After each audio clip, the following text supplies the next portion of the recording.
الله الرحمن الرحيم. الحمد لله الذي أنزل على عبده الكتاب ولم يجعل له عوجا قيما لينذر بأسا شديدا من لدنه ويبشر المؤمنين الذين يعملون الصالحات أن لهم أجرا حسنا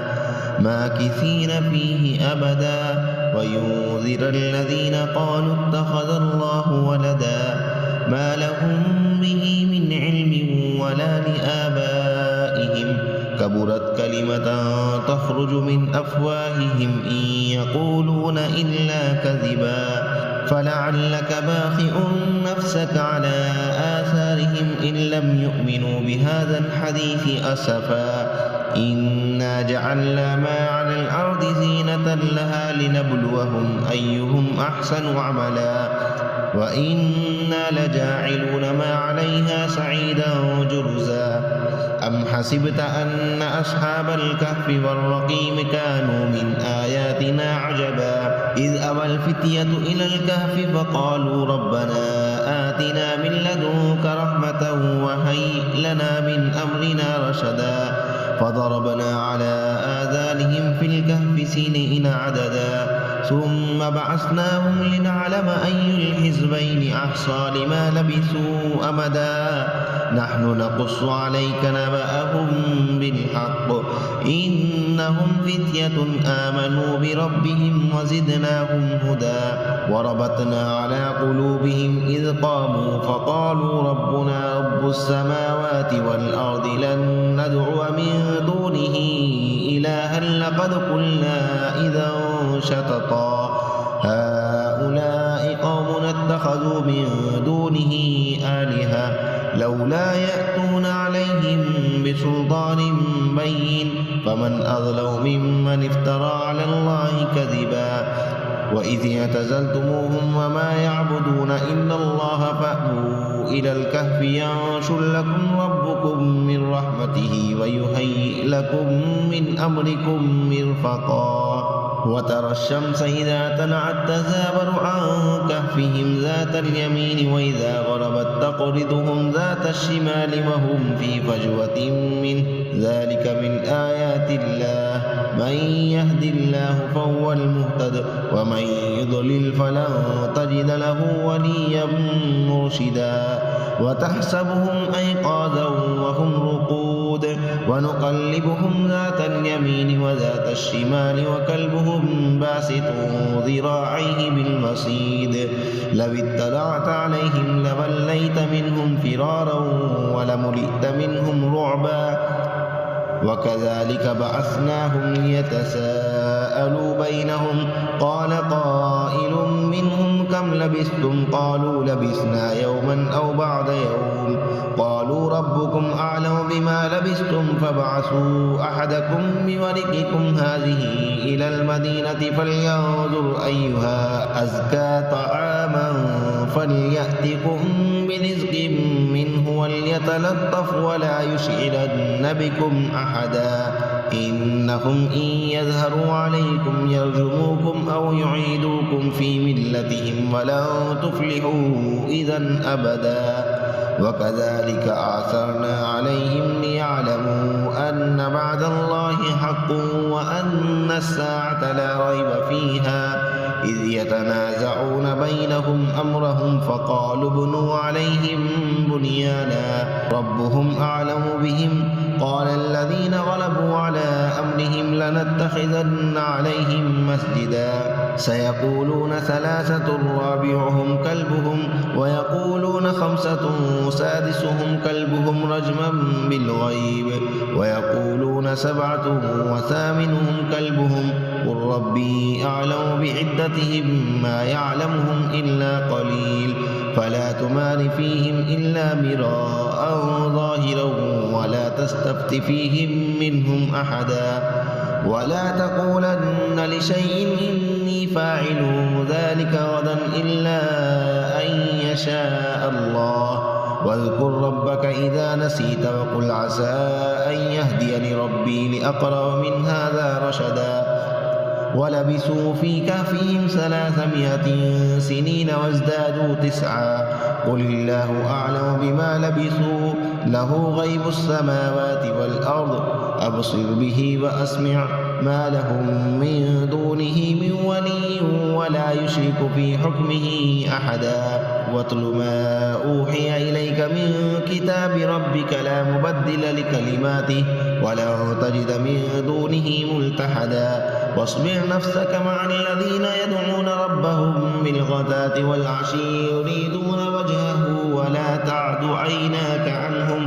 تريد زينة الحياة الدنيا ولا تطع من أغفلنا قلبه عن ذكرنا واتبع هواه وكان أمره فرطا. وقل الحق من ربكم فمن شاء فليؤمن ومن شاء فليكفر إنا أعتدنا للظالمين نارا أحاط بهم سرادقها وإن يستغيثوا يغاثوا بماء كالمهل يشوي الوجوه بئس الشراب وساءت مرتفقا. إن الذين آمنوا وعملوا الصالحات إنا لا نضيع أجر من أحسن عملا أولئك لهم جنات عدن تجري من تحتهم الأنهار يحلون فيها من أساور من ذهب ويلبسون ثيابا خضرا من سندس واستبرق متكئين فيها على الأرائك نعم الثواب وحسنت مرتفقا. واضرب لهم مثلا رجلين جعلنا لأحدهما جنتين من أعناب وحففناهما بنخل وجعلنا بينهما زرعا كلتا الجنتين آتت أكلها ولم تظلم منه شيئا وفجرنا خلالهما نهرا وكان له ثمر فقال لصاحبه وهو يحاوره أنا أكثر منك مالا وأعز نفرا ودخل جنته وهو ظالم لنفسه قال ما أظن أن تبيد هذه أبدا وما أظن الساعة قائمة ولئن رددت إلى ربي لأجدن خيرا منها منقلبا. قال له صاحبه وهو يحاوره أكفرت بالذي خلقك من تراب ثم من نطفة ثم سواك رجلا لكن هو الله ربي ولا أشرك بربي أحدا. ولولا إذ دخلت جنتك قلت ما شاء الله لا قوة إلا بالله إن ترني أنا أقل منك مالا وولدا فعسى ربي أن يؤتيني خيرا من جنتك ويرسل عليها حسبانا من السماء فتصبح سعيدا زلقا أو يصبح ماؤها غورا فلا تستطيع له طلبا وأحيط بثمره فأصبح يقلب كفيه على ما أنفق فيها وهي خاوية على عروشها ويقول يا ليتني لم أشرك بربي أحدا ولم تكن له فئة ينصرونه من دون الله وما كان منتصرا هنالك الولاية لله الحق هو خير ثوابا وخير عقبا. واضرب لهم مثل الحياة الدنيا كماء إن أنزلناه من السماء فاختلط به نبات الأرض فأصبح هشيما تذروه الرياح وكان الله على كل شيء مقتدرا. المال والبنون زينة الحياة الدنيا والباقيات الصالحات خير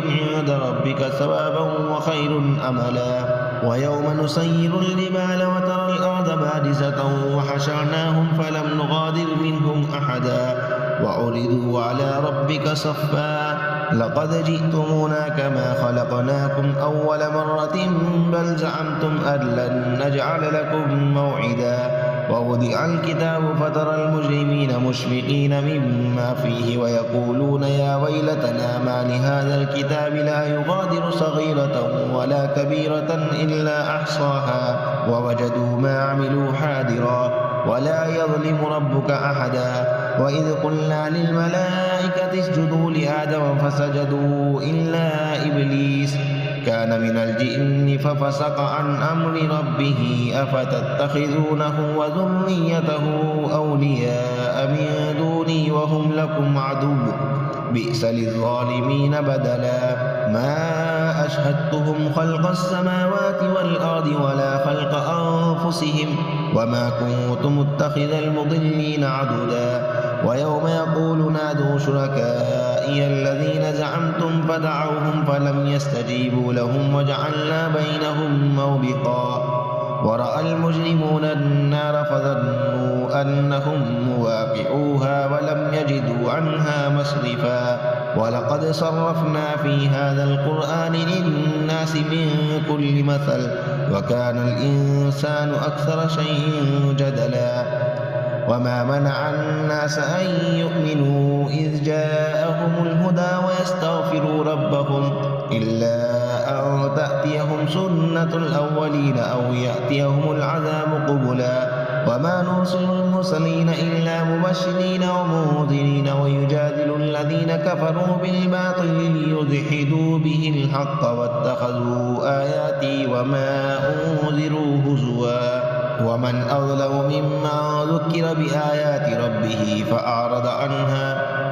ونسي ما قدمت يداه إنا جعلنا على قلوبهم أكنة أن يفقهوه وفي آذانهم وقرا وإن تدعهم إلى الهدى فلن يهتدوا إذا أبدا وربك الغفور ذو الرحمة لو يؤاخذهم بما كسبوا لعجل لهم العذاب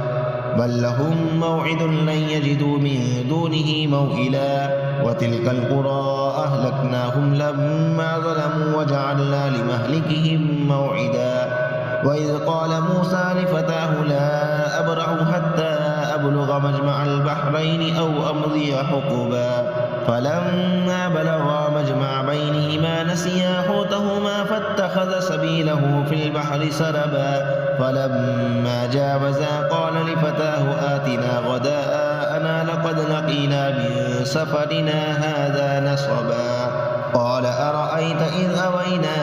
إلى الصخرة فإني نسيت الحوت وما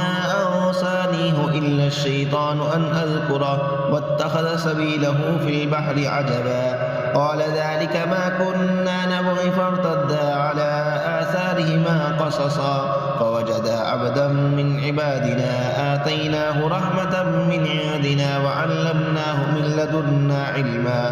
قال له موسى هل أتبعك على أن تعلمني مما علمت رشدا قال إنك لن تستطيع معي صبرا وكيف تصبر على ما لم تحط به خبرا قال ستجدني إن شاء الله صابرا ولا أعصي لك أمرا قال فإن اتبعتني فلا تسألني عن شيء حتى أحدث لك منه ذكرا فانطلقا حتى إذا ركبا في السفينة خرقها قال أخرقتها لتغرق أهلها لقد جئت شيئا إمرا قال ألم أقل إنك لن تستطيع معي صبرا قال لا تؤاخذني بما نسيت ولا ترهقني من أمري عسرا فانطلقا حتى إذا لقيا غلاما فقتله قال أقتلت نفسا زكية بغير نفس